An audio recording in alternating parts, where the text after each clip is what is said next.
Yes. Okay. So every 20 minutes, you have to change it. You want me to give you any kind of warning?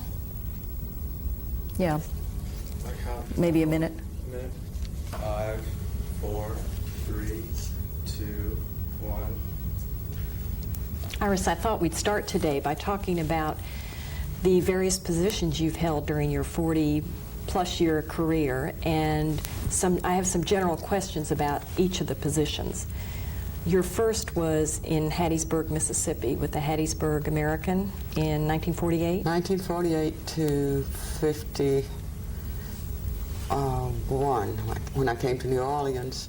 And I've worked for newspapers, daily newspapers, and for television and for alternative papers.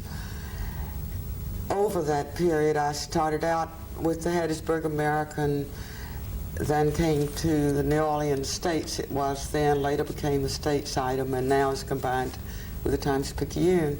Stayed there for a long time. In '65, went to work with Total Community Action, which was the poverty program agency. '67, went to work for WDSU-TV. Then in '79, began some work with an alternative paper, Figaro, later Gambit. Then to the Times-Picayune. A taxi cab driver asked me one time, did I get fired from all those jobs? I was happy to tell him no, or from any of them. Well, how did he know you'd had so many? Were you chatting with I him? had known him a long time. I ride cabs all the time, so I know a lot of taxi cab drivers. Your first position was in 1948, and that was a time right after the war when a lot of women were let go from newspapers and or from positions they'd held during the war. Was your situation a little unique as being someone who was hired at that time? I didn't think of it as that.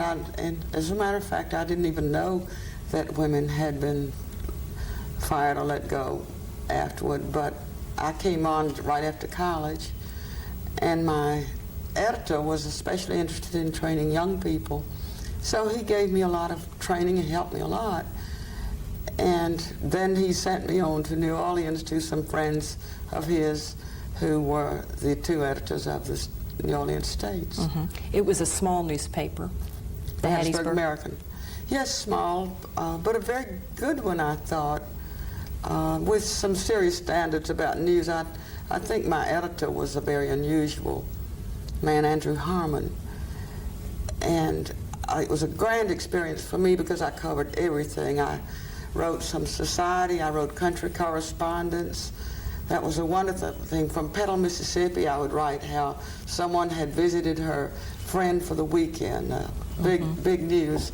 And sometimes I think that some of the news I write now sounds like country correspondence, but everybody got their name in the paper.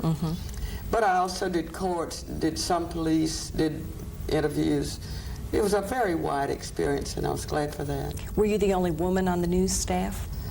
Yes, part of the time I was. Women did all the society news, and all the members of the staff, except for myself and another woman at a part of the time were the only ones on the news staff. Did you ever feel you got assignments because you were a woman? Yes, I found myself interviewing, instead of when a major politician came to town, a man got the male candidate and I got the wife, and that continued to happen when I came to New Orleans, and I never did like that. I've come to feel differently about that now, but at that time I thought that was an insult. And you were aware of it at that time? Yes, Did you ever get assignments or not get assignments because you were a woman, other than these politicians? I never covered, in Hattiesburg, I never covered the big politics. And I just did auxiliary things. And I felt, it may have been I wasn't ready at that time, even if I'd had the ability, I wasn't ready. But I had a regular run, the health department, the 4-H clubs, courts. I was glad of that because I love to cover courts. Now that was something that might have been more typically male? I guess so. I don't know. I know that my editor then didn't have a strong feeling about women on certain jobs. and that was because of his experience in World War II. Often said that he found women could do it just as well as men and sometimes better. So that was kind of the first time I heard that kind of talk. And he's the one that sent you on to New Orleans, so he trained you and knew that you could do something and advance in the field. Yes. How were you accepted by your male colleagues? I didn't find any problem. Actually, I was really not that aware of discrimination in the business. I was so thrilled to be a reporter. I thought every day was so marvelous that I just didn't think about those things. And that continued for a long time until I got my consciousness raised a little later. What were your hours like when you worked there? I suppose my hours were basically 9 to 5 or 6, but I felt myself on duty at all times. If I heard a siren, I thought I had to go find out where the fire was. It was just that big a thing for me. But normally the hours were normal working hours. Did you socialize with your colleagues from the newspaper, or did you have a separate social life? I had a separate social life. I went out with some of the guys on the paper, but it seemed to me we were different ages. There was a young tier and an older tier, and we really didn't socialize as a group very much. So you would have had a separate home life, or you were a single woman then at that time. What made you move on? Was there anything besides your editor? Did you feel that it was time to move on? No, I didn't feel that. He felt that. And so I left and fell into a honeypot here with two more really good editors, I thought. What was the best thing about that job, the Hattiesburg? The Hattiesburg? It was the business itself. I never really thought about being a reporter, and I only went to that job because where I went to school around off Macon, they got it for me. I really had very little interest in really doing any working. I was just waiting to get married or meet Prince Charming and get married. But I found something I really liked to do, and I felt that I could do it well. And so that was a marvelous thing for me. Did your style of writing change at all during that time? Not much, really. I look back and I see some things I wrote in Hattiesburg that are better than the things I write now. There was a freshness about them that you lose. Did your editor change what you wrote very much there? Not a lot. Occasionally he would just throw it back and say, improve that lead, and he made me read a lot, of Associated Press copy. And they did some editing, but not heavy editing. It was so difficult in those days to edit because you had to pencil in anything that was on paper.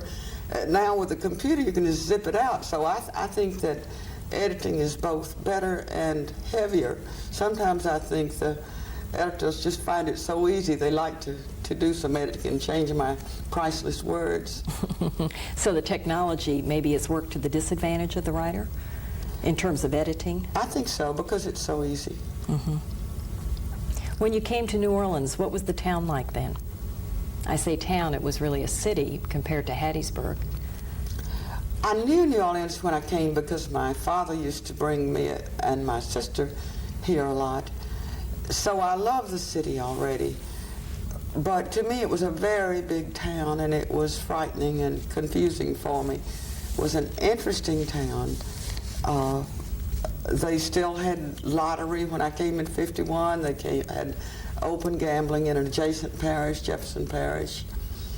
And it was a naughty town. Coming from Philadelphia, Mississippi, Bourbon Street was pretty naughty to me, although I'd seen it earlier. But I lived in the French Quarter, when I first came. And I was working an early shift, and I would go to work at 6 o'clock in the morning, and I'd see all of the striptease dancers and the bartenders and the waiters and the barkers going home. And that was always interesting. I'd walk up Bourbon Street to go to the office. What did your family think about you moving here? Because it was very different from the atmosphere that you'd grown up in. They were glad of it because my father loved New Orleans, and he was very pleased that I came here, and certainly was better, as he saw it, than my going to New York or somewhere like that. That's right. It was closer to home. Yeah. And your job on the States was a general reporter? Started off that way. It was not until maybe 53 or so I got the school beat, which was training for other beats. If you could make it on the school beat, then they would move you on. And in 54, I began covering politics, and I've been doing that ever since. What did you do as a general reporter? I did interviews, convention interviews, hotel interviews. I did sobs. We called it sob sister. It's funny to me that nobody knows what that expression is. But I would go to trials and write about the person on trial, and I would make it very emotional and sentimental, and I thought colorful. I did murders and suicides. I covered fires. Would these be assignments that were typically given to a woman?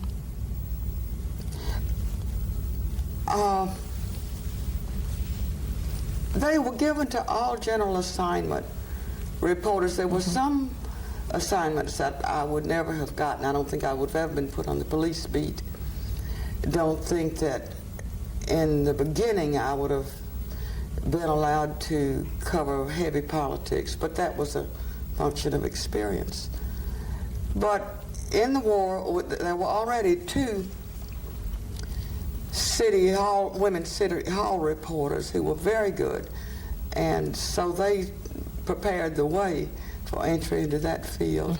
I would never have been able to cover a dangerous assignment like a hurricane, and I have covered enough hurricanes now that I never want to cover another one, male or female, wouldn't want to at all. But yeah, there was some, but there was not the severe distinction that many people seem to think there was. We had 3 women on the regular news staff, as I recall, and the assignments were fair. Was there someone who did women's page or? Yes, society, women's page, all that. But there were 3 women on the staff there. So the assignments that you got were of a general nature that a man might have gotten also? Yes. Although maybe not sob sister. I think women were supposed to be especially good at being sob sisters. So in those stories you tried to appeal to a woman's feelings or emotions to get them to read the newspaper and sell the newspaper for sensationalism? I think it was more the sensationalist approach than a gender approach. Now there's so much emphasis on trying to get women to read papers again, so there's a great deal of news aimed at women, but they didn't do the kind of marketing and focus groups and studies and all, research that they do about readers. Then they just followed their instincts. Well, can you remember any of the other sob sister stories besides a court drama, say? Oh, I remember several murders, but it was the court dramas that I liked most because you could sit and watch the people involved and see the play of emotion. A lot of the sob sister type things I worked against a man, Tommy Sankton, who was a novelist and very imaginative, and he would not only write what happened, he'd write what should have happened or might have happened. And when I would get back to the office, he worked for the opposition paper. My boss, the editor, would be furious that I didn't have all these interesting details, and it didn't help much when I told him they weren't true. He was still mad that we didn't have the more interesting story. Although he certainly didn't advocate lying or manufacturing news, but he just felt frustrated. You mentioned 2 women. Did one of them work at your newspaper that covered City Hall? One was Ruth Sullivan. She preceded me as City Hall reporter, and she had a column. And on the other paper, there was Lee Davis, who covered politics. Both of them were very good. So you knew them, they were working at the time that you were at the States? I'm not sure that Lee was. She may have left town by that time, but no, she still was working, because I remember following her around when I first started covering politics. I had no pride at all. I just followed Lee. Wherever she went, I went. And she was on the other newspaper? Yes, and she was furious. But I didn't know what else to do. I just followed her, and I got a very good story. So she was a mentor of sorts? Not so much as Ruth Sullivan, but she was a role model. She was quite a tough kind of reporter, and I wanted to be like that. Do you think you succeeded? No, I don't. A lot of people say I'm not tough enough, but, and certainly not by the standards of journalism today, but I just think you have to operate out of your own skin, and you can't put yourself into a mold. When you say tough, do you mean in how you get a story or how you write it, your position? Both. What kind of questions you ask, how you insist on getting as much as you can of the truth. I think I've done some of that. But I find that now reporters really favor being in an attack mode on politicians particularly. And I've never been able to do that or feel good about that. But you've had great success as a political writer, don't you feel? I hope so, but my own criticism of myself would be that I like politicians too much, and I forgive them some of their ways. Not all of the bad things, but I admire politicians. I admire the process, and I think it's much better than the public now certainly gives it credit for being. So I'm not so interested in tearing it down, and I wouldn't want to falsely contribute to an attitude of total cynicism and rejection. When you first started covering politics, was there the cynicism that there is today? No, not at all. There was cynicism, certainly the kind of politics we've had in this state. There was that. But I don't remember the feeling that everybody in politics was a crook and you couldn't trust anybody. Just total blank off to the system. You mentioned following Lee around. How did you learn the ropes at the newspaper? I mean, who showed you, how you did things or where to go for a story, that type of thing? I don't know. I remember that I know how it was. I worked number 2 to other reporters. There were 2 male political reporters on the paper that covered state politics. They were Alec Vilmo and Emil Komar. And I worked follow-up with or for them, went on stories with them, saw how they did it, met people with them. That's how I went to the legislature in '59 for the first time, went with Emil Komar. And we worked all day as hard as we could, and then we drank and played at night with the legislators. Then we went across the street to the Western Union place and filed our stories, filed the type stories that we had. That would go on until about 3 o'clock. We would then sleep, and then the editor would call us at 6 o'clock in the morning and say what's new. And After you had filed your story. It was a brutal, brutal thing, but I was so excited that I never calmed down, I think, for the whole session. Now, did the 2 men mind having a woman in tow? Did you ever feel that was... They didn't seem to. I think they liked having particularly Vilmo, who was an older reporter. I think he liked having a student or pupil and enjoyed teaching and helped me a lot. And Emil Komar and I worked more in tandem, worked together, and he helped me a lot, but he was closer to my age and it was more of an equal relationship. So they would have been established in the field and had their contacts and knew who was who. They knew how to work the legislative beat. Yes. How did you get contacts? How did you get information? It's really just a matter of going around. If you're in a public building, you can go into offices in and out and see them. When I first started covering City Hall, everything was just laid out before us. Our press room overlooked the stairs that the mayor went down to his limousine, so we could sit right there and catch him going down the stairs. all the councilmen had offices on that same floor.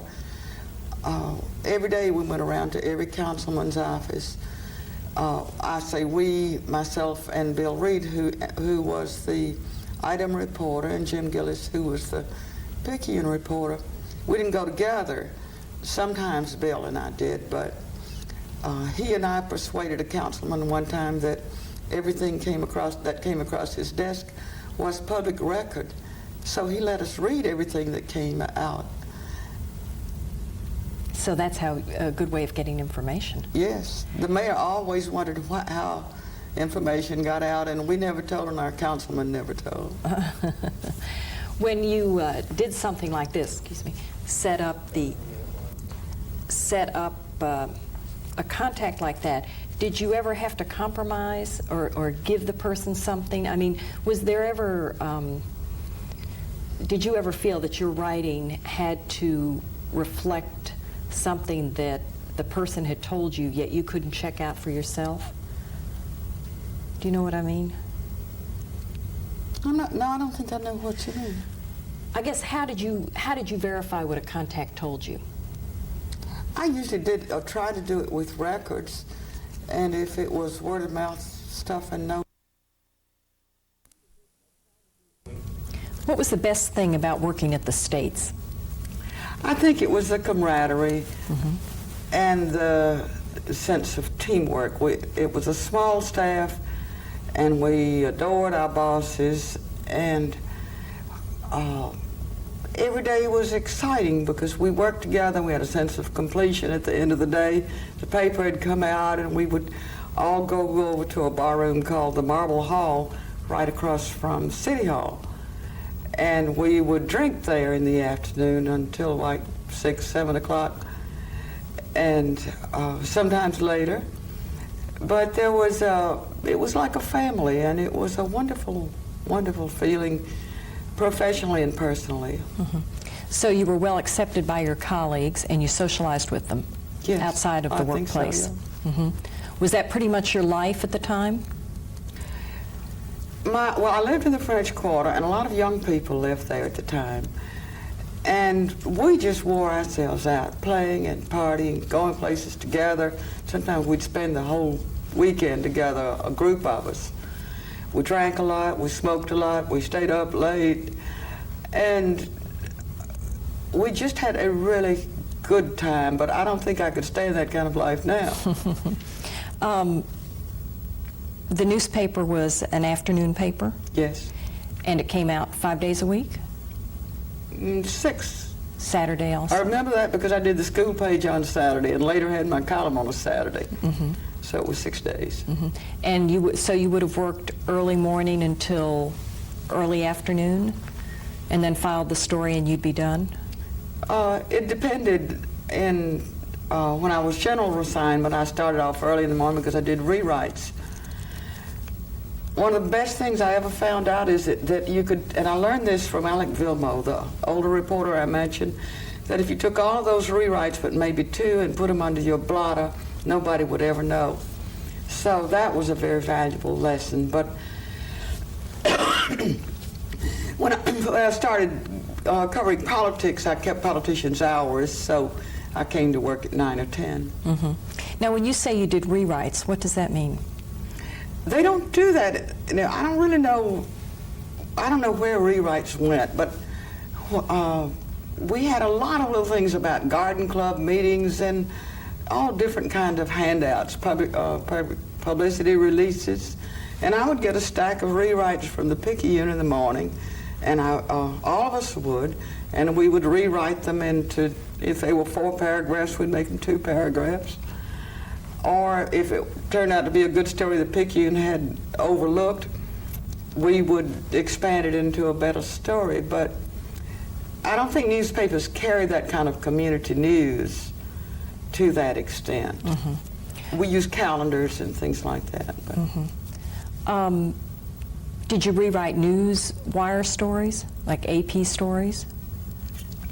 I didn't. I don't remember that I ever did much of that, but we had rewrite men, they were called, My husband, Bob Kelso, was a rewrite man, and he would both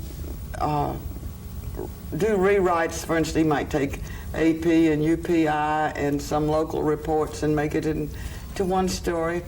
Or if it were a real big story, might have 4 or 5 reporters out on the story, and he would take telephone reports from them and make it into one story. He was very good at that, and rewrite men were prized.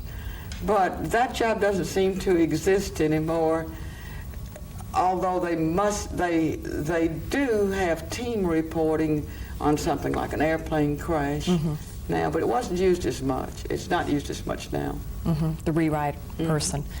In this position, did your writing change at all? Did you feel that you were growing as a reporter? Writing wasn't prized the way it is now, fine writing. It was reporting.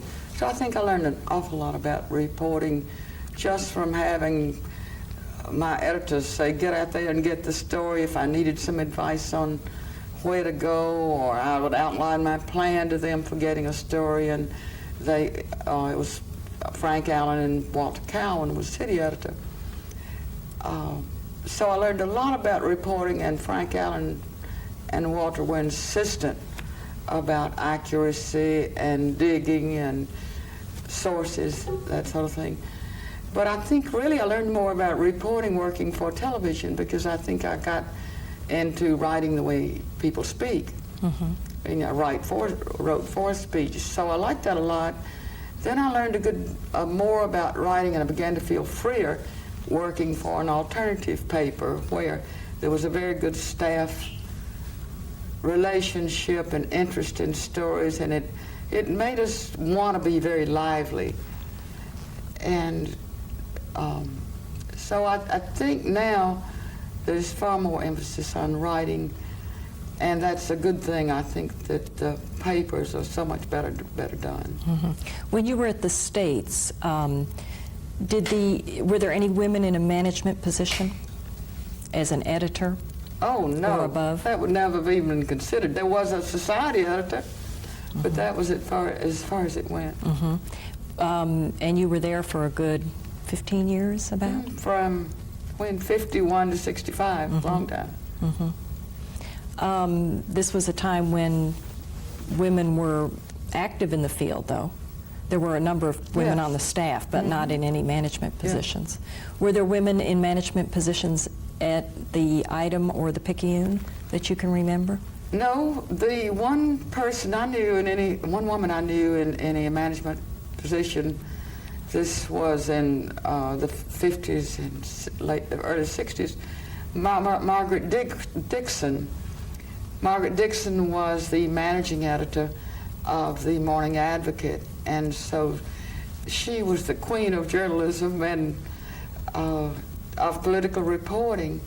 She was very close to Earl Long, who was the governor then, and had sources that we could never have touched. So she's still a legend in politics. And the Morning Advocate was published in Baton Rouge? Baton Rouge, She reigned over the press room at the legislature, and we still talk about her.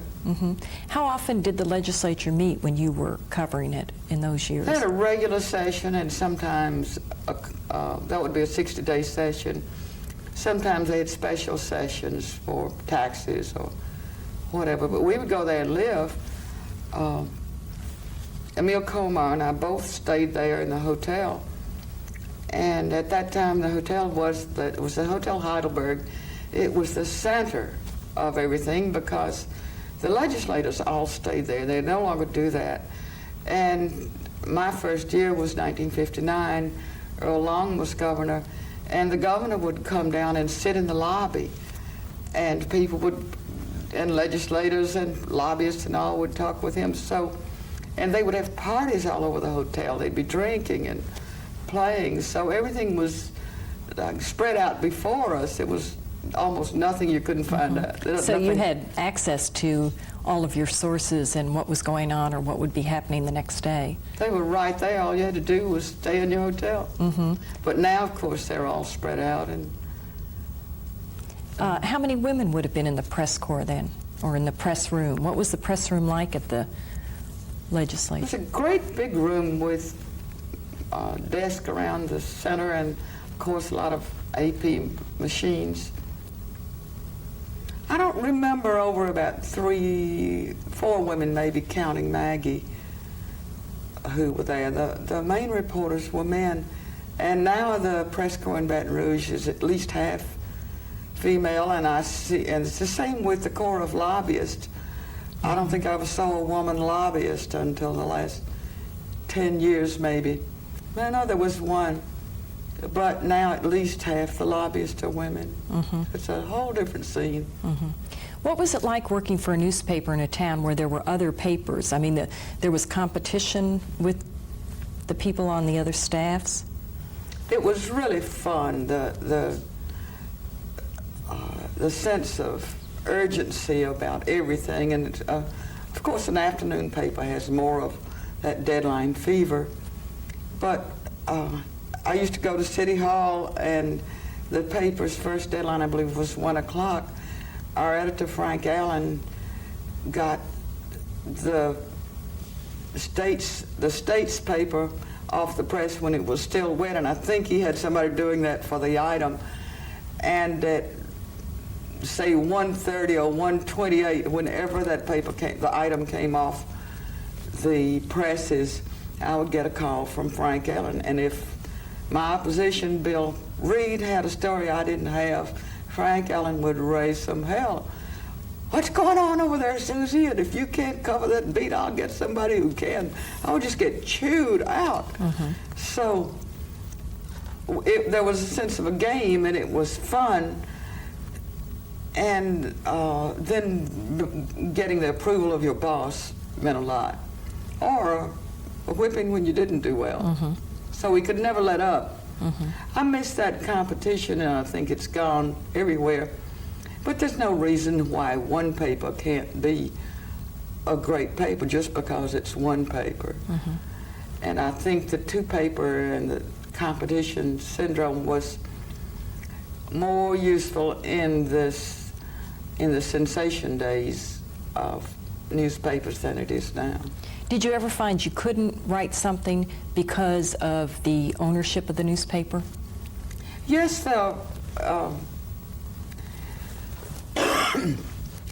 mostly I knew what I could write and what I couldn't. It was a self-censorship, but occasionally I would write a piece, a column maybe, and they would just kill it. The editors? Uh-huh. And I always had a feeling that when our bosses favored a certain mayor or a certain governor, that there were limits to what we could write. And I tried to push that, but the osmosis principle is really the kind of censorship that came. Mm-hmm. So you knew that there were certain areas or sensitive areas that you had to stay away from? Yes. Mm-hmm. Was that in terms of political stands or, say, companies that might have had an interest in the newspaper? You had to steer clear of reporting on them, or a politician's actions? There wasn't so much of that. What I noticed was this feeling on my part that you couldn't go too far in criticizing the then Mayor Chet Morrison because he was the boss's guy. But you could have some criticism, but there was just a certain limit that you couldn't go past. And there were attitudes like the paper was very anti-labor, and I remember I wrote a piece. I much admired Vic Busey, the head, he's still president of the AFL-CIO, and I wrote sort of a profile on him that was very complimentary.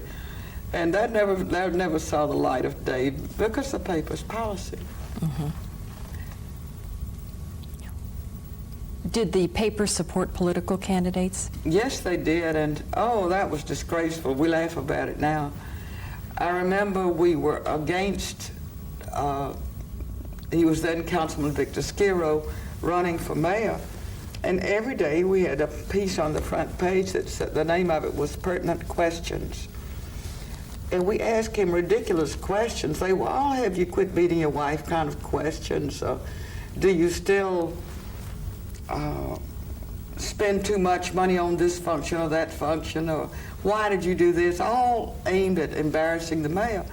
And each day a different reporter had to write the pertinent questions. And I hated it. We all hated doing it, but it had to be done now. No respectable paper would do that now. Mm-hmm. But it had a certain life and vigor to it that I liked, you know, getting there in the middle of things rather than sitting back. Now, at some point, the States and the Item became one newspaper. Yes. Were you still working for them at that time? I don't remember. I don't remember exactly when they folded. I was working for the States, I know. I don't know. I'd have to check the records on that. Mm-hmm.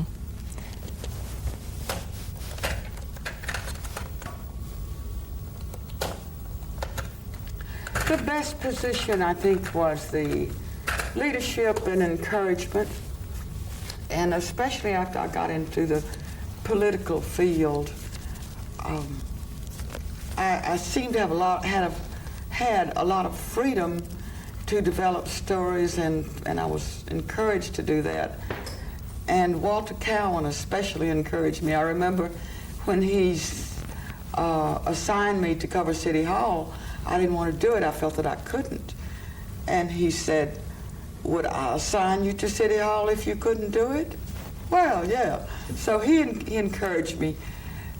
And I've never since then been in a position of where I felt so much of a team and felt so much support. Frank Allen would always say, if you got into trouble from a source or from a politician you were trying to expose, he'd say, just tell him to go to hell. And I always felt that I could tell anybody, big businessman, anybody, go to hell. And still there were these limits, but there was, within those limits, a lot of freedom. Mm-hmm. What was the worst thing about the job? What didn't you like about it?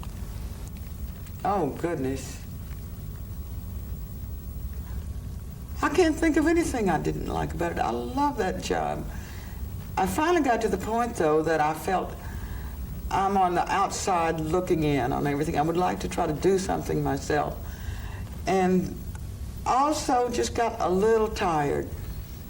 And I went to the, well, I guess by then I didn't like the money I was getting. I mean, we were really poor. How much did you make? Do you remember? I can't remember, but I do remember that when we would get one of our great treats was to get an assignment to review the show at the Blue Room, and you could take a guest, and we all ate and drank free. And it was very hard for us if we went on a Friday, we got paid on, no, if we went on a Thursday, we got paid on Friday, for us to raise $4 among the four of us. We really, for the tip, we were expected to pay the tip. So we were poor. We would charge beer over the weekend, things like that. We were just always on the edge. Living from paycheck to paycheck? Oh, yeah. Did you feel that you got less pay than the men? I'm sure I did, but I never knew it. And it just never was a factor at all. I must have been really blind, but I was having so much fun, I guess I didn't really care. It was during your time there that civil rights became an issue and came to the forefront of the news in the South. Can you tell me about your writing about civil rights? We had, in New Orleans, we had a protest movement, we had marches, sit-ins, all that. I never did cover any of that. I'm not sure that the paper covered those to any great extent.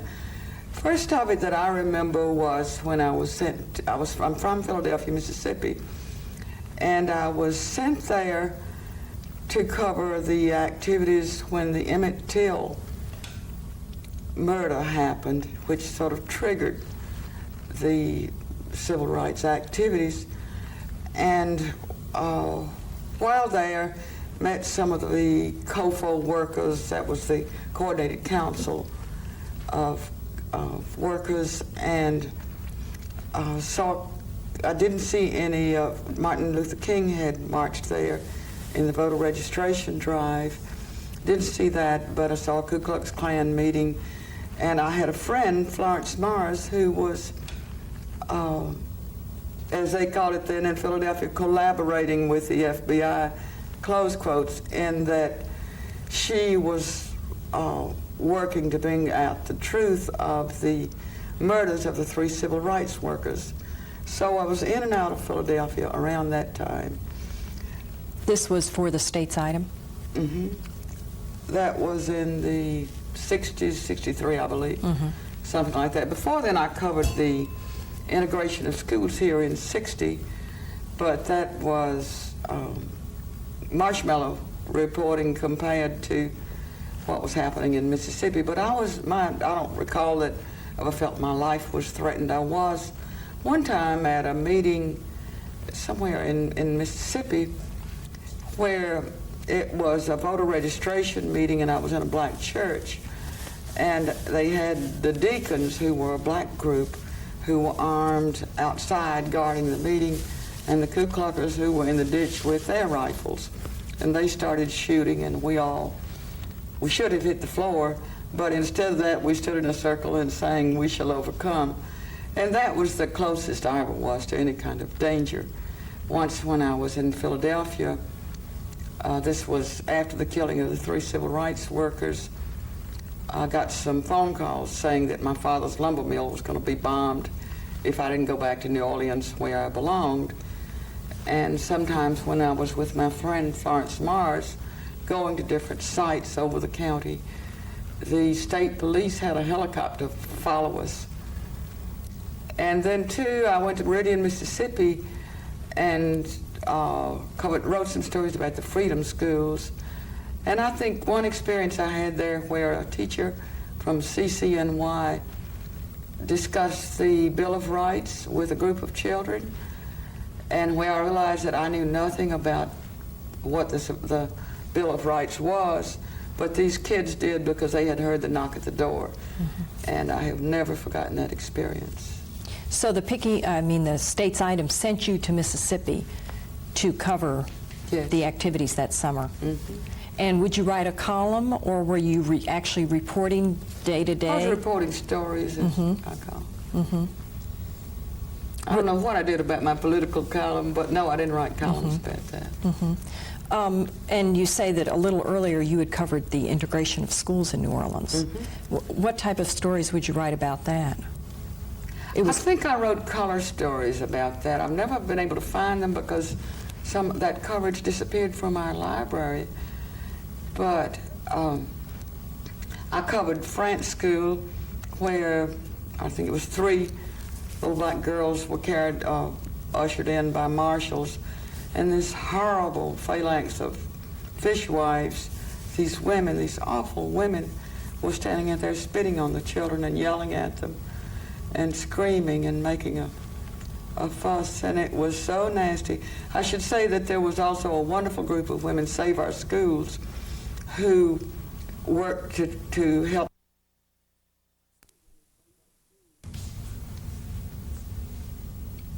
No, you didn't need the 5, 4, 3, 2, 1. Would the newspaper have had other coverage of civil rights activities in the early 60s?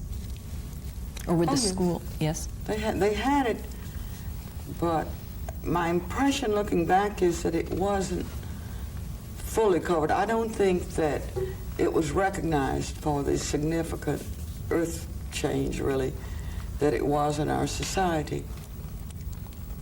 And it was a very controversial thing here. Even the integration of school, especially the integration of schools was. So I didn't find that it was covered in the way that you would hope that great social movements today would be covered. Did you see it happening in your political reporting? I saw that happening. I remember sitting in Chet Morrison's office. He was the mayor from 46 to 61. And this was 1960. And he was running for governor, so he didn't want to do too much. He didn't want to offend the segregationists in the state.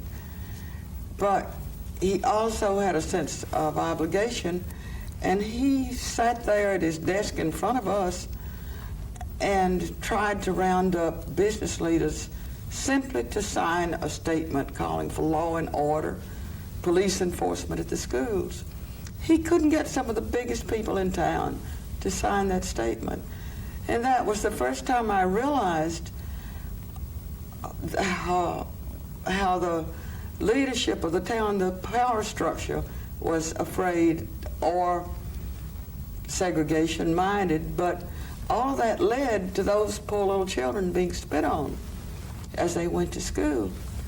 And it was the women, a group of women, some of them still friends of mine, who took action. It was not the main business leaders, and it was not the top business leaders who were on the school board and who kept the schools open. These were second-line business leaders, and they took all the abuse, just incredible abuse. So they were terrible times, but they were inspiring in that we saw a lot of heroes and heroines, mostly heroines, get out there and do what they could to ameliorate the situation.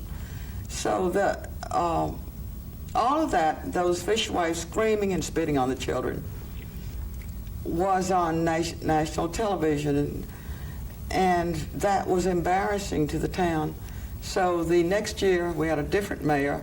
Chet Morrison had become ambassador to the Organization of American States, and Victor Skiro had the now city councilman Joseph Geruso, then the police chief.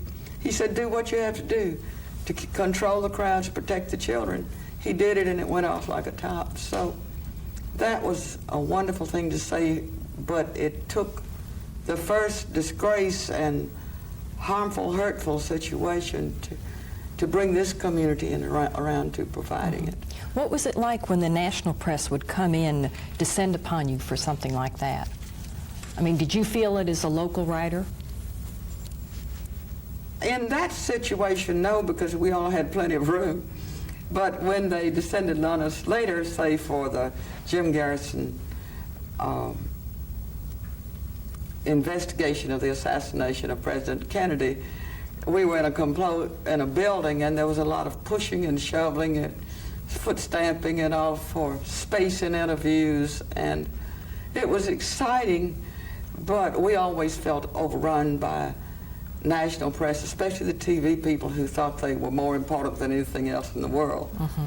So we did what we could, including pulling out their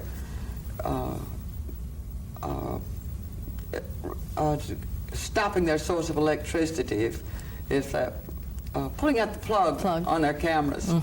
So did everything we could to hurt them, but we finally got to be friends. Was it difficult for you to cover civil rights, having grown up in the South? No. I felt that situation at the school let me know that I no longer had to choose sides. I knew what side I was on. That was a help. I'd always had concerns about the treatment of black people because I grew up with black people and with Indians, and I saw things that I didn't understand, and why black people came to the front door to see my father. I mean, black people came to the back door, and I couldn't ask them to sit in the house. I never could understand those things. But it was not until 1960 when I saw that ugliness that I knew where I was from then on. So it was not a problem. Did you ever have difficulty publishing your stand? Would the newspaper have ever toned it down? No, I don't remember that. Was it hard for you to go back to Philadelphia and write about that, your own hometown? Well, it was hard for me when I got the telephone calls about the bombing my father's mill. I had to make the decision to stay here and do your job, or maybe cause this to happen, and I came back to New Orleans. And my bosses didn't object. So you could say I copped out there, but I was not going to stay there and be responsible for that. Who else was covering this in the South? Were you aware of other happenings in other places, and how did you keep up with what was going on? Bill Miner was the mentor for, I think, everybody in Mississippi, for everybody who was doing the civil rights coverage. And I have heard Harrison Salisbury say in a talk at State College that Turner Catledge, who was my cousin, anticipated this event and stationed, before it all came up, and stationed reporters, put Times reporters all around the South in key positions so that they would have sources, and those reporters became the sources for the new crowd that came in when things started popping. But Bill Miner in Mississippi was always the one that filled us in when we were coming in new to a situation in Mississippi. And what newspaper was he on? He worked for the Times-Picayune and later had his own newspaper. So he was on assignment in Mississippi. But he really kept in touch with all the national press. And I think that was a time of great growth for all of us. We became, I hope, less provincial. We met reporters from all over and met some of the best. I remember standing out in the street out in 61 outside the school being integrated with Walter Mudd and Dan Rather, all the reporters who later became the big names. Am I saying that right, Walter Mudd? Roger Mudd. Roger Mudd. Roger Mudd. And Tom Wicker, people like that. That was their generation of young reporting. So it was an opportunity for you to see colleagues from other places. It's very exciting. Same for national political conventions. I always loved it for that reason. Were you aware of the work, say, that Betty and Harding Carter were doing in Greenville, Mississippi? I always knew of them, but by the time they were busy, I was more involved in Louisiana. And I never, in covering some civil rights stories in Mississippi and later political stories that had those overtones, I never knew them until Betty came here to live, and then I knew her. Of course, I knew her sons, Harding Jr. and Philip. Were there other people like the Carters throughout the South? I mean, they took an activist role in the civil rights in their own town. Yes, there were, and I remember women had a big part in that too. A woman named Pat Darien, who was later in Jimmy Carter's cabinet, was one of the main people that I knew, and she worked with my friend Florence Mars to develop a network of women who would do what they could to make things better. I don't remember exactly what they did, but it was a network of women and some outstanding men, but I don't remember so much about the men because I knew more about Pat. Now, would this have been considered a dangerous assignment? Were there other women reporters covering civil rights? I'm thinking particularly after the killings in Mississippi. I don't remember any other women, and I want to stress that I did not do a whole lot. I was there for some stories, but I was not on the beat in a continual way as many reporters were. I don't remember any women, and it was very dangerous. It's just amazing. I don't remember any reporters getting killed. Maybe there were, but it is amazing that they didn't. When you came back to New Orleans, did you cover any local civil rights activities other than the school integration? I covered things like the march on City Hall to integrate the cafeteria, and that affected me very profoundly because a minister, Reverend Alexander, who's now a member of the legislature, was sort of the pivot in the demonstration, and they dragged him. He went limp when the police went to arrest him, a great big man, and they had to carry him out down the steps, or carry him to the steps at City Hall, and they put him down and dragged him down and bumped his head. And those shots are still either film or tape, are still shown on documentaries, and it affects me every time I see it. To think that this man of such great dignity and courage should have been dragged down with his head bump, bump, bump down the steps. It's horrible. I covered things like that. This was a time when you would have gotten very emotionally involved with your stories? I felt emotionally involved. I don't remember what I wrote. By that time, I think that was after '61, so Victor Skiro was mayor. But the good times, I think, were when we began to see some real movement rather than the conflict. The conflict was interesting, but was very exciting when Moon Landrieu came in to office and brought blacks into government at a decision level, above the mop and broom, as we always said.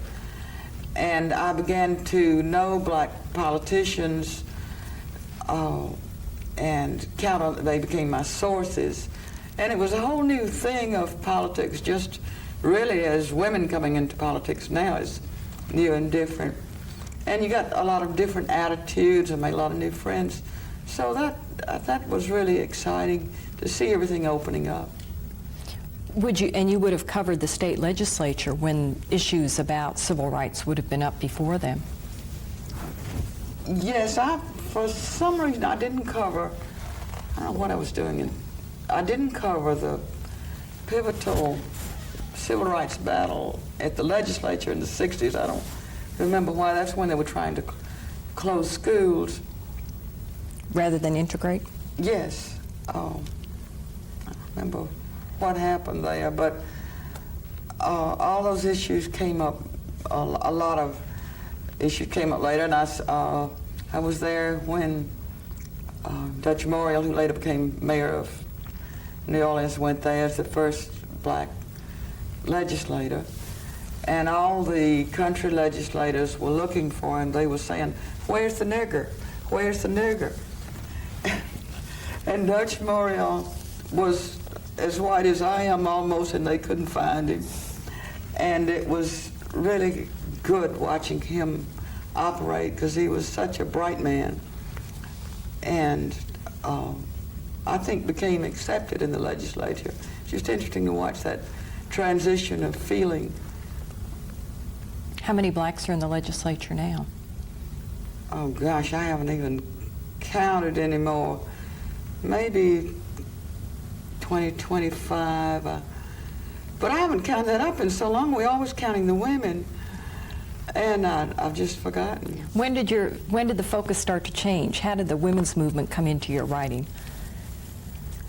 It seems just now, but actually it started a long time ago. Dorothy Mae Taylor, I believe, was the first black woman to go to the legislature. So she was there were earlier women, but Blanche Bruns back in the 40s had been a member, but women weren't really a force until 60s, 70s, and then Mary Landrieu was there, Kathleen Blanco. We once had as many as 6, I believe, or 7, and now only have 4. We have one of the smallest numbers, but it's going to be different after this election. When you covered the legislature, did you ever experience difficulty from the men legislators in terms of getting information from them, or being treated as second class? Well, some wouldn't take me seriously. You know, I was a little lady and honey, and some made passes, and one time, Dudley LeBlanc, I think he was a senator at that time, called me over to his desk and said, "Come here, honey, I want to give you something." And he opened his desk. He had all kinds of jewelry boxes in there. And every time he was around, other senators would gather. And so he started to give me this box, and he opened it, and it was a necklace of some kind. And I jumped as if I'd been handed a rattlesnake. And he said, "Oh, that's all right, honey. I'll give it to you tonight when we're alone in bed." And so, oh, yuck, yuck, yuck. I was the joke of the day. So I resented that kind of thing. But I think perhaps because of Maggie Dixon, I felt that I could be respected as a journalist. I think she was, and so that encouraged me. So happenings like this didn't impede your work? I forgot about it. I mean, again, I'm so tunnel vision. But really, all of the legislators, some of the legislators themselves have had trouble. Mary Landrieu, who's very pretty blonde, they used to whistle when she would go to the microphone to speak. And there was a terrible thing in the 90 session of the legislature when the legislators made a joke out of a marital rape bill. Oh, yuck, yuck, yuck, how funny. They thought that was a scream. And I've been just really repelled by some of the views that would be expressed from the microphone during the abortion issue. One legislator got up and said incest might be a good thing, that it might breed better babies. We use interbreeding with horses, don't we? And I just think it brought a lot of stuff out of the woodwork. It was a very unpleasant session, but useful, because I think that galvanized women, and you see the women's movement that we have in New Orleans or in Louisiana today. Very strong, and Governor Romer has targeted it's going to be a major focus of his campaign. Could be that's the way he'll win if he does. While you were at the States, were you thinking ahead in terms of career? Did you think, well, I'd like to go on and do this? No, I never thought about that. I still thought that I would marry and wouldn't work the rest of my life, although I knew I was having a lot of fun, but I never had any career goals. I wasn't trying to go to New York or anything, or Washington. And I did marry. I was 34 years old when I'm 33 when I met my husband, 34 when I married him, and we were both working on the papers. So, I don't know, I just wasn't that concerned consciously with career. I knew it was a big thing in my life, but I didn't set goals. You didn't plan for ahead. When you got married, did you think of not working anymore? No, that never occurred to me either. No? Or to my husband. Did you all talk about it? No. You just kept working? What brought you to leave the States? This feeling that I wanted to do something different. I have this short attention span, some people say, so I've changed jobs a lot. And I get sort of bored with one kind of job, and I had the feeling then that I wanted to do something rather than to be an observer. Didn't you think your writing was doing something? No. I thought that was there for my amusement. And I never thought, and don't to this day think of the media. I really think I underestimate the media's effect and importance, but I've just never thought that we had that much effect on what happens, that they happen in their own time and as a part of another system that's not involved with us. But you're informing people. I think so, but I think a lot of news people really overestimate their influence. So you felt you could do something positive, make a contribution in another line of work? I was interested in the poverty program, and especially interested in education, and happy that I was called education specialist, although I certainly had no degrees that would qualify me for that. But I worked in the Head Start program, and it was the hardest job I've ever had. I worked harder than I ever have, but the most satisfying. In terms of working with people and accomplishing things? See, accomplishing things, I think working in Head Start, just getting those kids examined and treated for physical weaknesses or handicaps was the best thing I ever did. I've never felt as satisfied with a job before or since.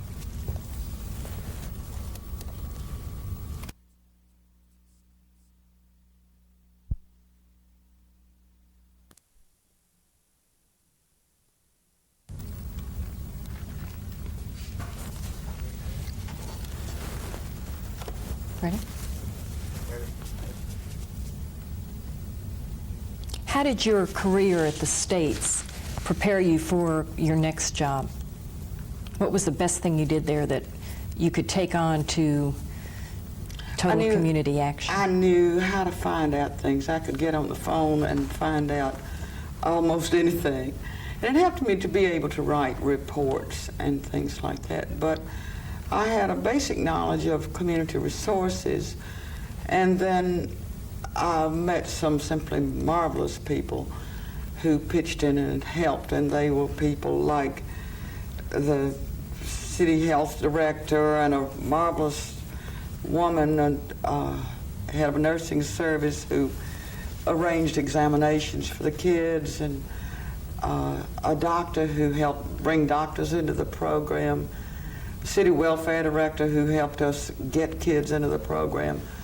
It was just terrific to see how there were people in the community, as controversial as the program was, who were willing to help and stretch themselves and stretch their agencies and their budgets to help.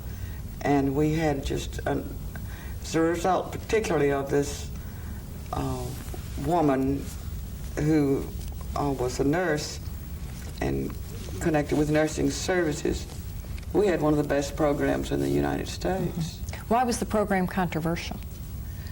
Because the poverty program itself was controversial.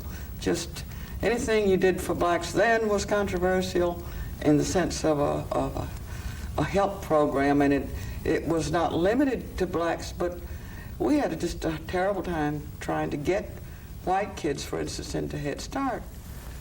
And Washington was after us to get more white kids in, and yet we had black kids waiting in line to get in. But yes, the program was controversial. I remember one time I went to Bogalusa to try to help a man there, A.Z. Young, who was a civil rights leader, help him start a Head Start program in Bogalusa. And the deacons, again, the black men who were armed, he sent deacons to come to meet us at the county line, and they rode shotgun to his house to protect me. Mm-hmm. It's just hard to realize how tense things were then, and it was after 65, so that was not even at the height of things. Mm-hmm. Did you ever miss your newspaper days? Yes, I did, but things were moving so fast, and I was working so hard at the program. It was a real stretch out, but yes, I missed it, and I missed that daily satisfaction. You write a story for the paper or do a story for TV, you see it, it's there, and you can go home and not worry anymore. But with a job like I had at Total Community Action, you could work 24 hours a day and never get it done. Mm-hmm. So I never felt this completion. Did your social life change?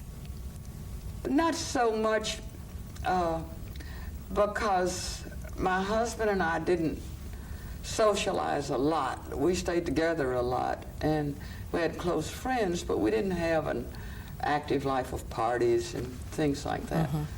So you had more or less moved away from the socializing with your colleagues at the newspaper? I guess, yeah. Mm-hmm. We had friends at the paper that we socialized with, but we mostly moved with close friends rather than large group stuff. Mm-hmm. What drew you back into the field of journalism?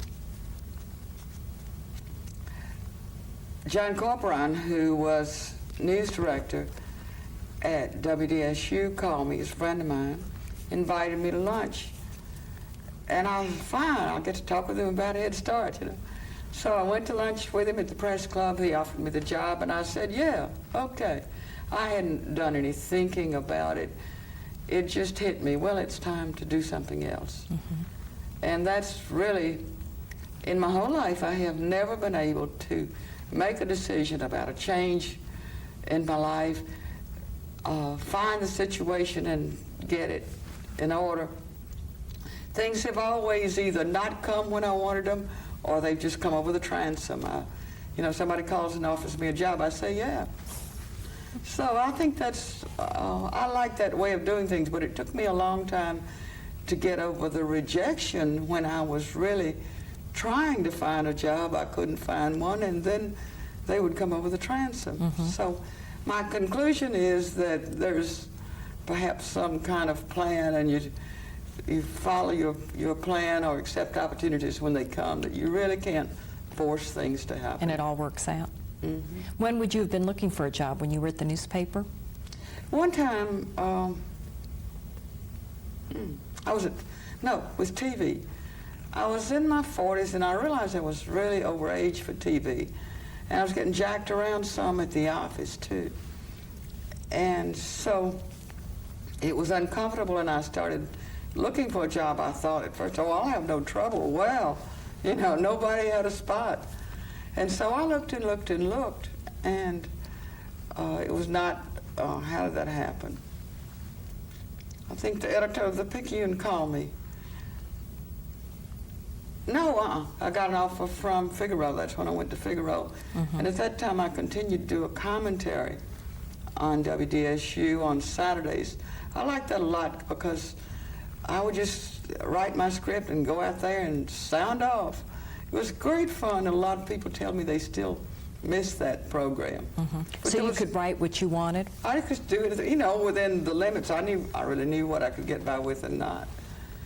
But it was really fun doing that. At the same time, I was writing a column for Figaro, and that atmosphere was so electric and congenial and encouraging that I really think that was the best and freest way I have ever worked.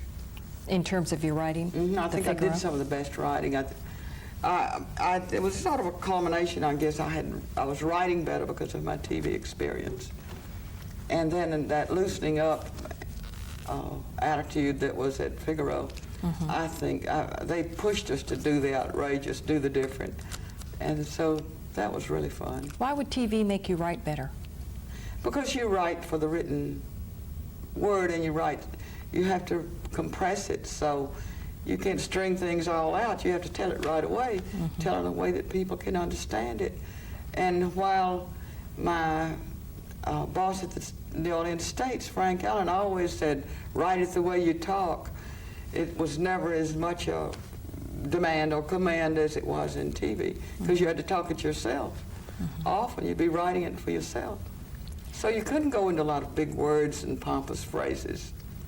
When you say that you were 40 and felt you were too old for TV, did people there make you feel that? I mean, what made you feel that? Well, I knew that logically I was, because Young and Beautiful was as much the rage as it is now. But beyond that, television is too hard for anybody but a young person who doesn't know any better. I mean, you just have to be ready to get in there and work your brains out and enjoy the excitement of it and then get out. It really is a very tough, demanding, hard job. Do you think it's harder than what you did at the States? Oh, yes, of course. Because I could get a good story at the States in 10 minutes on the telephone. My day's work would be done, essentially. But if I started doing that same story for television, I have to call all the people, line up interviews, shoot cover tape, film an open and a close and a bridge, and then go back, edit it, or work with an editor, put it all together. And time it. It's the most demanding work I have ever done in my life. So when you were doing this, you were doing the political coverage for the station? Basically, yes. I did other things, but that mostly. So you would go out and get an interview with someone or find out what was happening that day at City Hall or of interest for local politics and take a camera person with you and do all of that? Were you the only woman reporter? No. There were two. There were different times. There was another woman, Becky Bell, who's now head of the Paris Bureau for NBC, was there as a beginning reporter. But I was the only TV political reporter then, and now, gee, lots of them. How did this learning experience prepare you for your next job? I guess I'm thinking of your columns that you write for the Times-Picayune. I think in a column you want to develop, or in a story you want to develop a voice that draws people into it, but it's more important in a column, and I think that I got accustomed to using my own thoughts and my feelings and letting this come through in what's called the voice of your writing. And I think that helped me with the column. I think my column's better for that. Mm-hmm. Talking about feeling old for television, did they ever tell you how you had to look or what you had to wear? One time I was doing a series, City in Crisis, and I won a Peabody Award for that. I was very proud of that. But the wife of the station manager wouldn't talk to me about it. I was on every night. And I thought I was wearing really good-looking clothes, perfect clothes for TV. And the wife of the station manager decided that my hair and my clothes were not right. So he wouldn't talk to me. He talked with Terry Flettrick, who was the star of the midday show and a friend of mine. And she took me in hand and organized some clothes for me that were right for TV and had me change my hairdo so that through the rest of the series, I was much more acceptable to the station manager's wife. Now, would they have done this with a man? I don't think so, because I don't think they would have thought it was as important. You know, men at that time were expected to wear dark suits and blue shirts and regimental stripes, but women were the peacocks on the station, I expect, except that they never wanted you to wear really flashy clothes. Mm-hmm. But I even remember the dress I wore the night that his wife, I was told his wife didn't like that dress. And that was humiliating. But it's a good lesson, you know, as one guy on TV told me one time. He says, on television, remember this, nothing is as important as the way you look. And it is true. And I always say that in talking with this Institute of Politics class. I think of him every time, and I think of my not looking acceptable for the station manager's wife.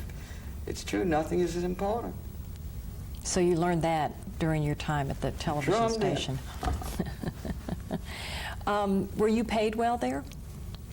Yes. Oh, I thought I was rich when I went to the poverty program, and my husband got a job. We both were making $1,200 a month. And this was just fabulous. We thought we had struck oil. And my pay at the TV, it was a union station, and reporters didn't have contracts. We got paid union scale plus overtime. And I don't remember exactly what it was, but it was good pay. Mm-hmm. Now, when you say reporters didn't have contracts? Well, the anchors, or the talent, as they call it, on-air people, had contracts, and they were, I don't believe they were members of the union. But you were a union member? But, How did the management like that? They were very accepting. I remember a story especially at the time when Edgar Stern of the Stern family, married to Edith Rosenwald Stern, very, very rich people. And this was before I went to the station, but the station manager called Mr. Stern. He was in Aspen and said, Edgar, we're having a strike here. What shall I do? And Edgar said, well, what do they want? And he told him, he said, well, give it to them, of course. And so that was his attitude. Mm-hmm. He believed in unions, and he was also a very generous employer. How did you begin to cover issues of interest to women? I know that in your columns you've covered abortion and spouse abuse. When did you start to write about things like that? I guess when they started coming before the legislature. have always been interested in women's rights, but I think that the first issues I covered were property rights. At that time, I can't remember what year this was, but at that time, a man could sell community property without his wife's approval. In some cases, could even sell the house. And he was describing the law as the Lord and Master. And I was so amazed, I didn't even know that was true. So I think that was the first type of issue I covered.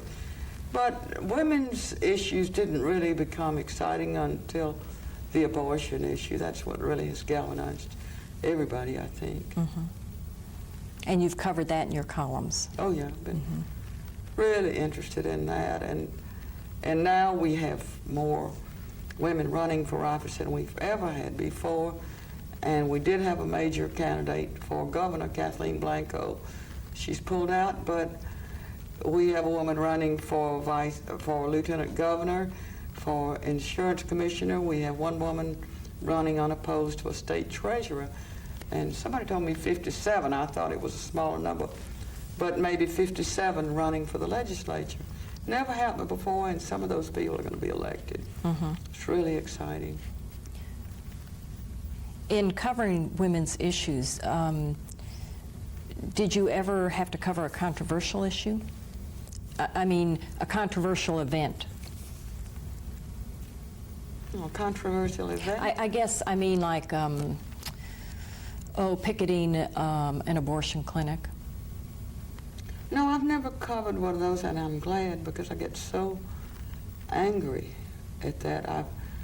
I've seen a lot of demonstrations at the Capitol, and it's all so emotional that it's disturbing to me. I really find that truly uncomfortable because of my own emotions and because of other people's emotions, and sometimes because of the nastiness, like people dressed up as in skulls, and it's just really such a high level. But it's a fascinating issue to cover. And I really, for the first time, think I now understand what the law is about abortions. I think a lot of people really got educated in the process and gave it more thought. The Louisiana law, which has been one of the strictest in the nation. Yes. But I don't think I really understood what Roe versus Wade did. And since then, of course, I've done a lot of reading about it and have learned more about exceptions, that sort of thing. But it has made a profound difference, I think, in our political climate. Mm-hmm. Is covering something like this difficult for you as a woman?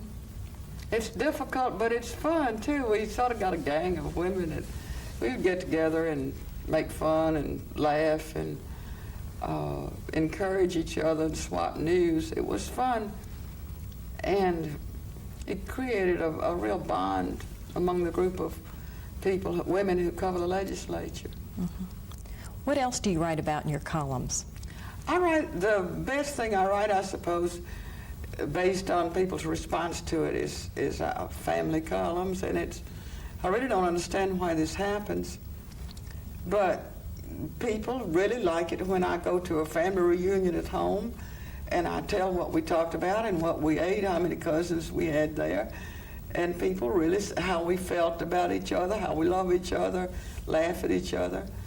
Same, I go to the Neshoba County Fair in August, which is like a big house party, and I describe that. And that's the only, sometimes I write about my sister, sometimes about my father. That's the only kind of column that people ever mention to me. And they'll say, I like it when you go back to Mississippi and write about your family. So I enjoy doing that, but I can't overdo it. I have to keep my hold in politics. Mm-hmm. Would you say that you're the leading person, leading woman certainly, in the political press corps now that covers the state legislature? I don't think so. Columnists are sort of put in a separate category, and it's the people who cover the Capital Daily and write the daily news, I think, who are rated leading and not leading. I hope I'm known as a political reporter and political columnist, and I enjoy that, and I enjoy the fact that people will return my phone calls. That's a big help. A lot of people will. How did you come to write a column? Ruth Sullivan was writing a column when I went to the States Item in '51, so that precedent was called City Hall Notes. That precedent was set. And it was mostly a sort of a gossip column, a lot of names, and there was not a lot of opinion, political opinion, expressed. It was more of a, like country correspondence. Who's doing what, or who was there? And I enjoyed that. I really liked it, and people liked that column because of the names and the gossip. But now my column is more of an opinion column, and yet there's a line between opinion column and editorial. It's a very thin line, but we at the Picayune, they don't expect us to express opinions as forcefully as they do in editorials. That law is violated too. Can you write virtually about anything that you'd like? Or are you supposed to do, say, one political column and one general topic? Well, I think they would complain if I did all soft columns or all family columns. I mean, they seem to like that occasionally, but my basic job is politics.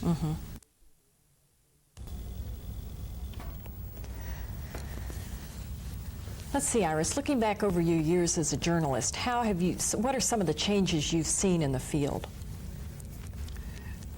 One of the most dramatic change to me is the art, the use of graphs and color. I think that is the most exciting development in newspaper work. I love to see beautiful photos in color. And I remember at the Times-Picayune, the day that the Cabildo, you've seen the Cabildo down in the French Quarter of the State Museum? The day that beautiful historic building burned, they had just handed out color film, could print either black and white or color. Every photographer was loaded with color film, and they got the most gorgeous front page I've ever seen of the Cabildo fire. So that's been truly exciting to me, that and the artwork. Been very good, and I think that reporters now are so much smarter than we were. Gee, if you had a BA degree, you could just get a job anywhere at a newspaper. But they have better educations than we had, and they are more aggressive, I think. And I think that's come out because of younger leadership. Their bosses are in their 30s and they're 25, or some ratio like that. But I think that the news media is much more aggressive than in the days I was working, and I like that. I think it sometimes goes too far. It goes in, rather than to being aggressive, they become an attack crew, and I don't really like that, don't like to see that. But yeah, they are a hotshot crew, and I'm really excited about the changes and improvements that I see in the paper we have and in other papers. Do you see any negative changes that you don't like? Well, as I say, I don't like the idea that your job is to jam a public official against the wall and ask him nasty questions.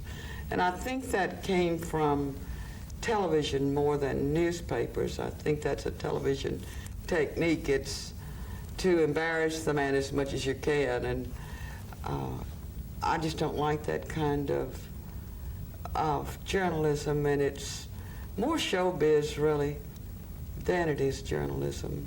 But yeah, I see that as a negative, and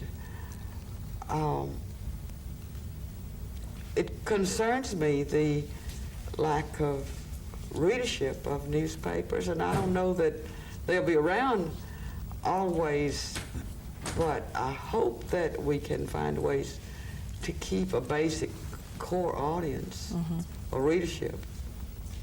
Do you think ethics have changed in the field since you began in the 40s? I think so. I can't imagine, I never knew but one person, one reporter in all my life that took money for, there was another one. But 2 reporters who took money for stories who were on the take.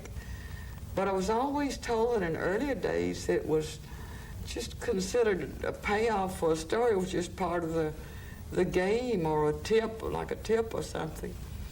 And that reporters got benefits and it was nothing considered. But that had washed out by the time I came along, and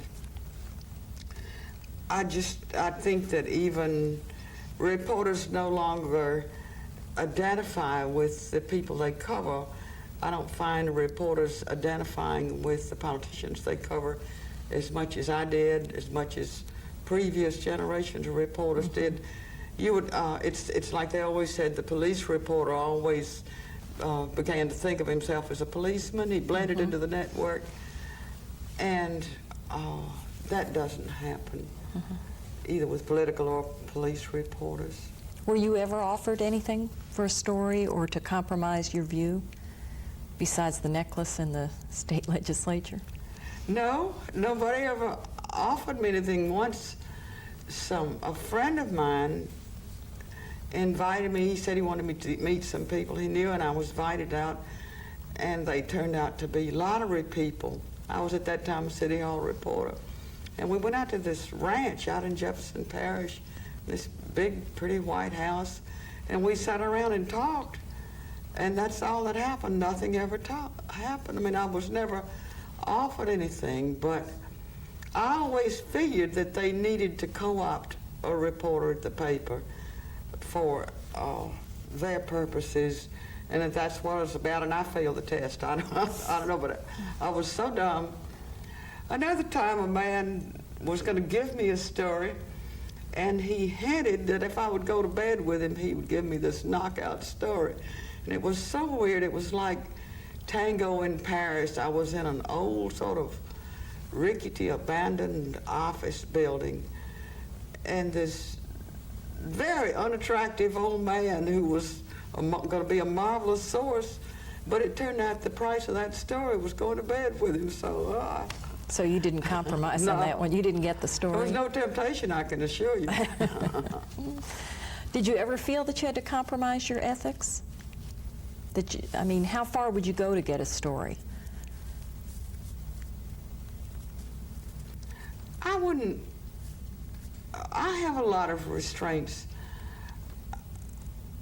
I can't think there might be 1 or 2 situations where I would lie to get a story, but I wouldn't go anywhere under false pretenses if I could help it. I mean, it would really have to be a big story and an important story.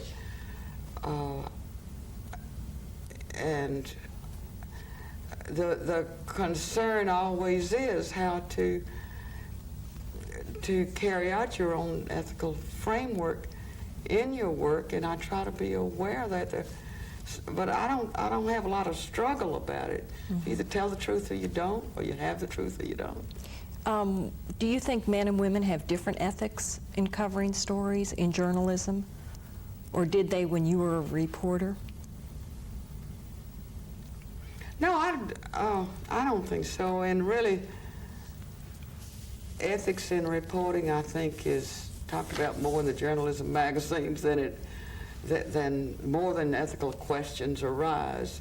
Most stories don't have ethical questions involved in it. Or I can't think of many.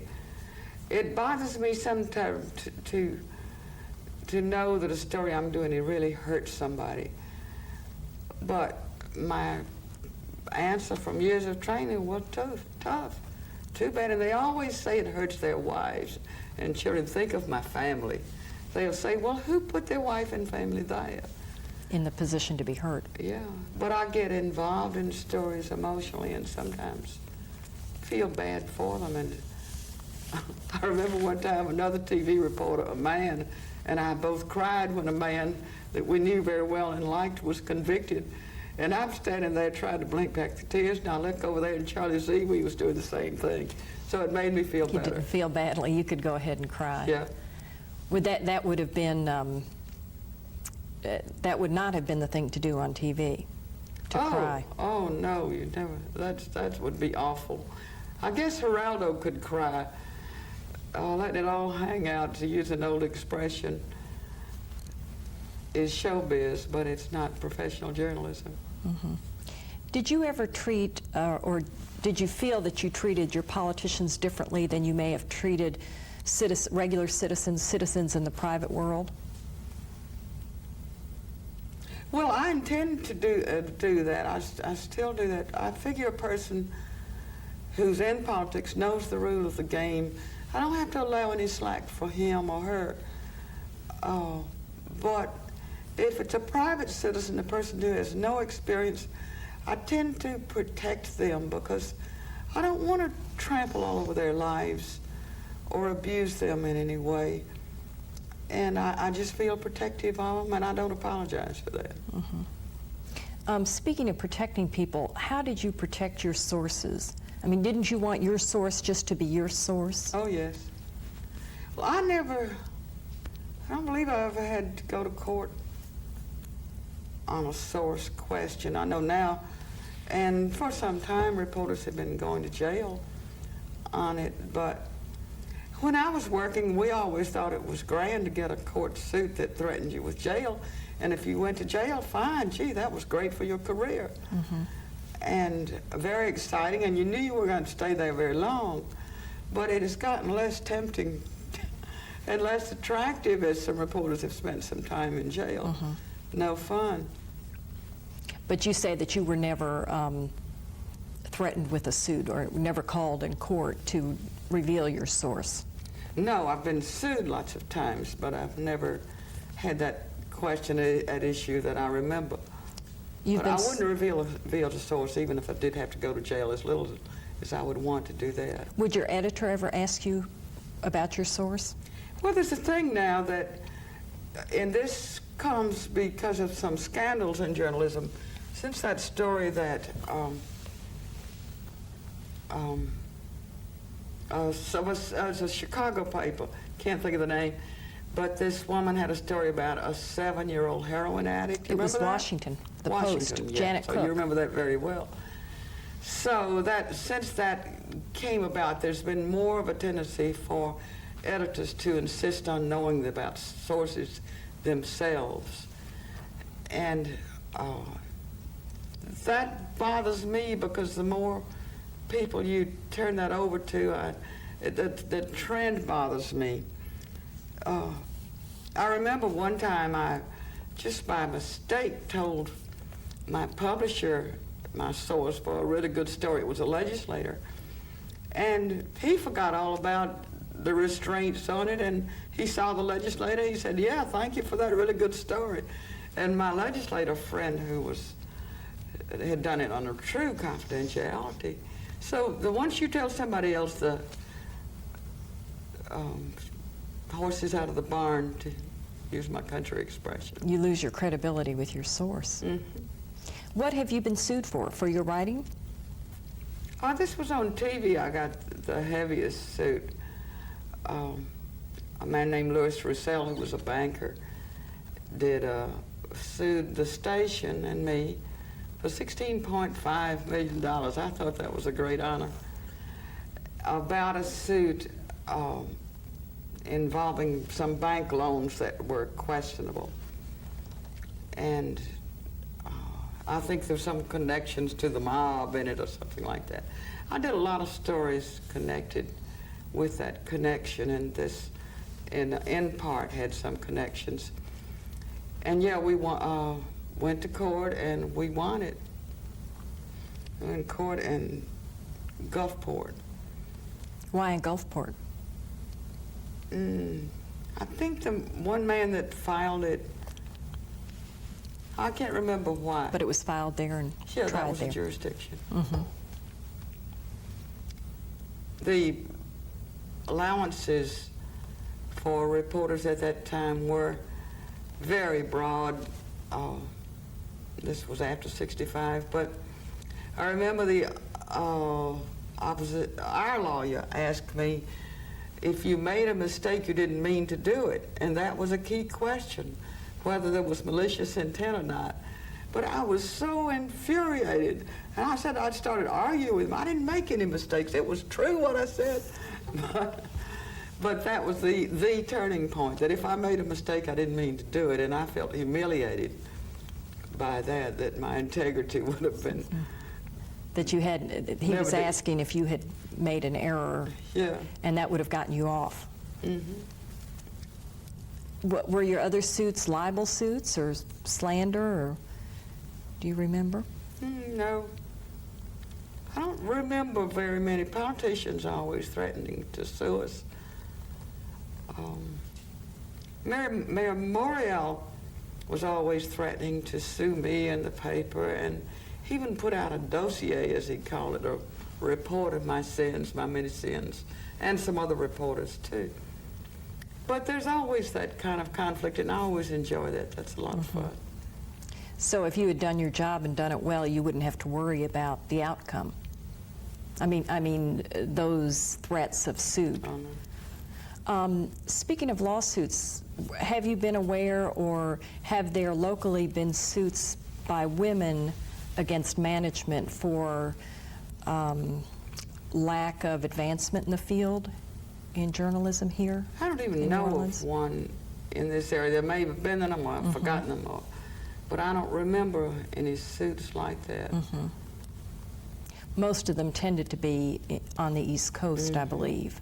Would you or your women colleagues here have benefited from the outcome of those suits? Are there more women in management at newspapers here now? There are now. We have gotten some advances at the Picayune by going to the boss and saying, look, we need a woman in the decision loop, and why don't we have more blacks reporters? We don't have even a respectable contingent, that sort of thing. And I think that the threat of a suit may have been one of the incentives toward bringing it about. But yeah, we have several bureau chiefs who are women. Our city editor's black. Have a woman in the number 3 position at the paper, and so. But it bothers me that it was the threat of suit, I think, that got blacks and women so many advances, and that there's no longer the kind of enforcement that there was.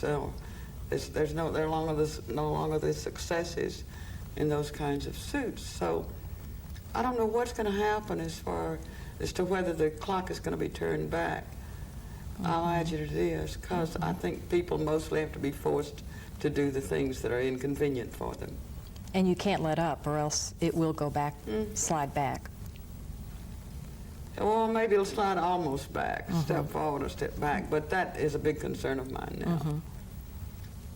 Has the Picayune been unusual in having more women on its staff, do you think?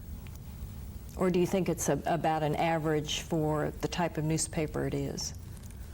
I don't know. I don't really have any papers to compare it with, but I meet so many female reporters from other papers, and I see female bylines, so I mean, surely everywhere there are some leading female reporters. Would you like to be starting out as a journalist now? Yes, I think I would.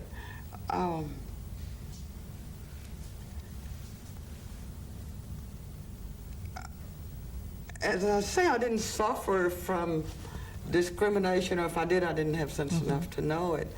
But I just think that the life of a young woman now is fabulous, with so much available to her, and yet it's so hard to decide how you're going to live your life. And I see so many young women that are in my family, and young women I'm very fond of, trying to do it all.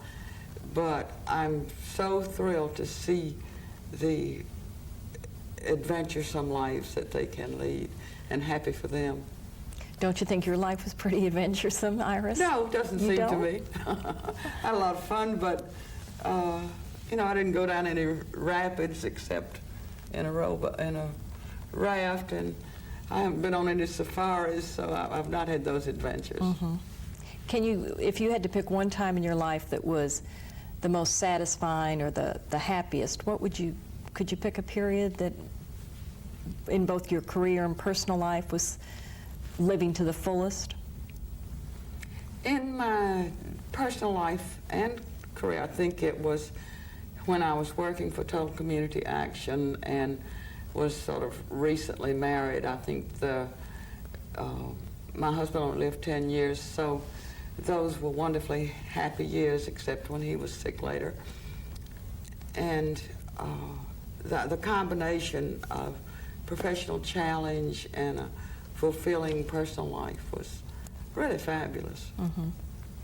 And it's curious that that's the one time when you weren't in the journalism field. Yes, I don't know, saying what's most best is very hard for me. Well, with such a variety of jobs in both print and broadcast journalism, you've had a diverse career, certainly a very interesting one. I'm glad of that. And wish I had lots more 5 and 7-year-olds. 7 years is the old thing about the 7-year itch is true. That's when I really get antsy. And I think that 5, you never should keep any job longer than 7 years, because you do get stale and you want to move out and on. Are you planning what you're going to do next? I am. I think a lot about it, but from my past, I know that I can't make things happen. So I'm just kind of waiting until to see what door opens next. You know it'll happen for you. Well, I hope it's as rewarding and successful as your past has been. Thank you. I think it will be. Thanks.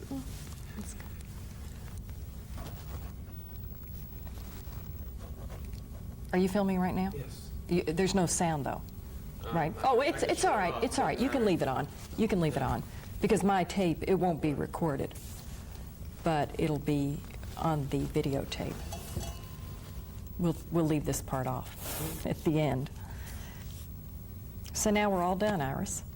Oh, that's terrific. We'll transcribe this, send it to you, then you will read it, and then it'll all be put together with the other section, and there will be an index to all of it. And then we'll have some appendices. Can I get you to just do some nods and to her? We'll do some appendices, and I'll write an introduction. And you know what I'd like to use with the introduction is the wonderful bio that you did for me. Remember you did an extended bio? Yeah. And that gives a nice timeline so that I won't have, otherwise I would incorporate it in my introduction. But you did that so well that I'll just incorporate that after my introduction, if that's all right with you. That'd be nice. Okay, good. I was wondering if I could put that on disc for you. You wouldn't? I don't know. That gets Did you save it? Yeah, I have. You save everything? I'm almost sure I have it. I know I have it in my computer. What word processing program do you use? PFS. That's a problem. Oh, it won't be Sometime. anything to Well, to good, put it's it not in. that long. And then